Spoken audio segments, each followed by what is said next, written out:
नीरज जी इस वक्त लग रहा है उनका वीडियो। कर्पूरी ठाकुर को कपटी ठाकुर बोलते थे। ये आरजेडी किसी का सम्मान कर ही नहीं सकती, ये इनके आरजेडी के जीन में नहीं है। अपराध, भ्रष्टाचार, यही सब आरजेडी कर सकती है, यही इनके जीन में है। इनसे सम्मान की अपेक्षा करना ही मूर्खता है। ठीक है, सारिका पासवान नीरज जी को और प्रेम जी को एक साथ रखिए स्क्रीन पर।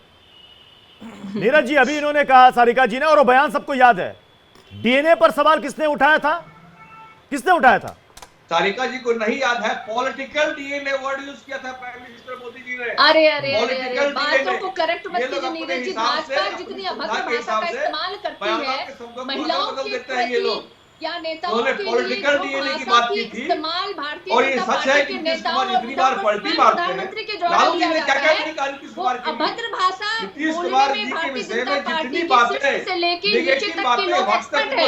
कम से कम उस मर्यादा को हमने कभी नहीं लाना।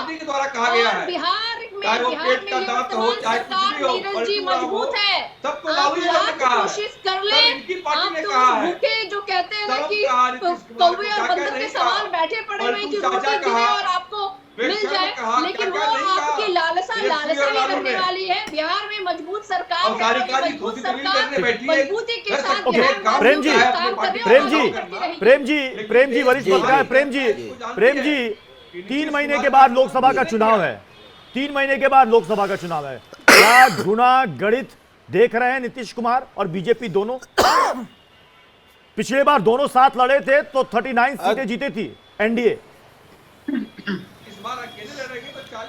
बिल्कुल, बीजेपी याद कर ले कि अकेले जब वो लड़े थे उनका मैक्सिमम परफॉर्मेंस 22 सीटों का था। नीतीश कुमार के साथ गठबंधन के लिए उन्होंने 5 सीटें छोड़ दी थी। नीतीश उनकी ज़रूरत थे, नतीजे अच्छे मिले। एक बार फिर वो चाहते हैं कि नीतीश उनके साथ आए। लेकिन अभी जो बात हो रही है कि किसने किसको क्या कहा, देखिए ये ज़्यादा महत्वपूर्ण नहीं है।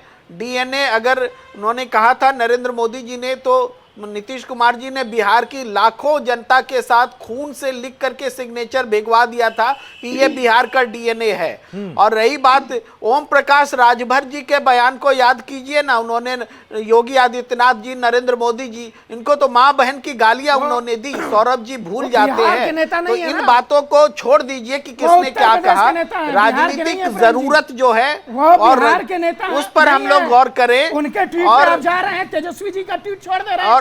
आप ये कह रहे हैं जदयू को अपनी जीती हुई सीट बीजेपी ने दी थी। आप भूल गए क्या?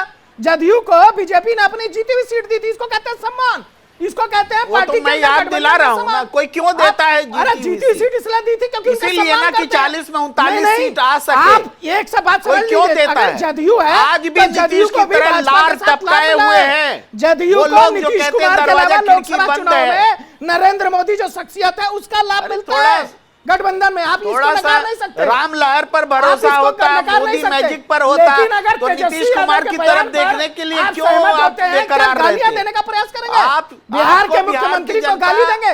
अच्छा बताइए, बिहार के मुख्यमंत्री का ट्वीट किसके लिए था? बड़े फैसले बिहार के मुख्यमंत्री का ट्वीट किसके लिए था? उन्होंने क्यों कहा कि मैं 18 साल मुख्यमंत्री रहते चाहे तो अपने परिवार के किसी को भी बना सकता था? नहीं बनाया। ये साफ साफ लालू जी के लिए था कि नहीं था? लालू जी सत्ता में आते हैं, अपनी बेटी को सांसद बनाते हैं, बेटे को उप मुख्यमंत्री बनाते हैं, तो दूसरे बेटे को जो है मंत्री बनाते हैं, स्वास्थ्य मंत्री बनाते हैं। यही है राजनीति बिहार की।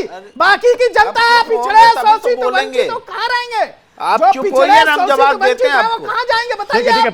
बिहार में 100 सीट वंचित लालू का परिवार है, मलाई खाने वाला। देखिए, की बात करते हैं, नीतीश कुमार को आलीशान हवाई जहाज में चलते हैं, नीतीश कुमार को ये बोलने का हक है करते हैं बिहार की उन्होंने परिवारवाद को नहीं बढ़ाया। बिहार की जनता का दुख और दर्द कोई अपने दिल से ना ले। अपनी राजनीति के चक्कर में बिहार ये परिवारवाद इस देश के राजनीतिक दलों में रचा बसा है।